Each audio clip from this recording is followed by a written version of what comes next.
Universitas Udayana melaksanakan acara penandatanganan perjanjian kerjasama antara Fakultas MIPA dengan IUMK Kersa Abadi Maditya sekaligus peluncuran produk SOCTA.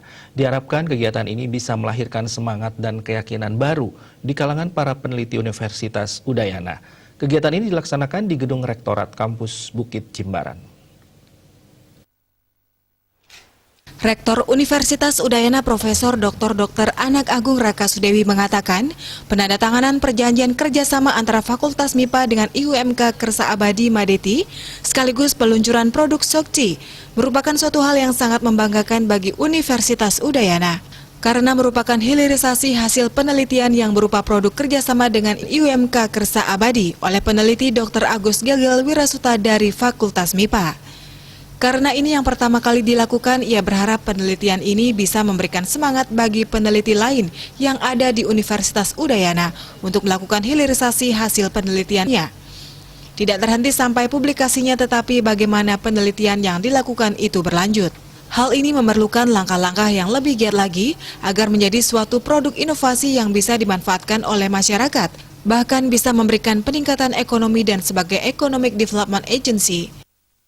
Karena yang pertama kali ya, saya harapkan bisa memberikan dampak semangat juga bagi peneliti lain yang ada di Universitas Udayana untuk melakukan hilirisasi hasil-hasil penelitiannya, tidak terhenti sampai publikasi ya, tetapi bagaimana penelitian yang dilakukan itu berlanjut, memerlukan langkah-langkah yang lebih giat lagi ya, agar menjadi suatu produk inovasi yang bisa dimanfaatkan oleh masyarakat.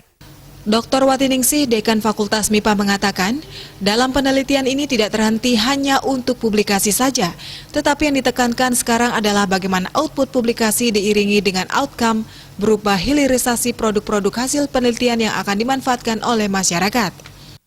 Ini adalah tidak terhenti pada hanya untuk publikasi saja, tetapi yang ditekankan sekarang adalah bagaimana output publikasi dan diiringi dengan outcome berupa hilirisasi produk-produk hasil penelitian yang akan bisa dimanfaatkan oleh masyarakat.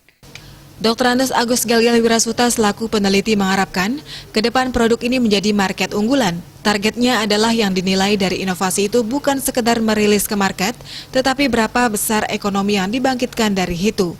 Jadi ketika produk ini hadir di masyarakat dan terserap dengan baik, disambut baik, dan artinya terjadi peningkatan ekonomi dari masyarakat di mana petani produksi dari daun kelor dan daun ubi merah akan mendapatkan penghasilan tambahan. Jadi ketika produk ini hadir di masyarakat dan terserap dengan bagus, disambut dengan baik, artinya terjadi peningkatan ekonomi dari masyarakat. Satu, petani produksi dari daun kelor dan daun ubi merah, dia akan mendapatkan penghasilan tambahan. Kedepan penelitian semacam ini agar terus dapat ditingkatkan di Universitas Udayana, khususnya di Fakultas MIPA, dan dapat melahirkan semangat dan keyakinan baru di kalangan para peneliti di Universitas Udayana. Setiap hasil penelitian yang berkualitas selalu akan menemukan jalannya menuju hilirisasi ke dunia industri, sehingga bermanfaat tidak hanya bagi lembaga dan dunia pendidikan, akan tetapi juga bermanfaat bagi masyarakat luas. Saputra Bali TV.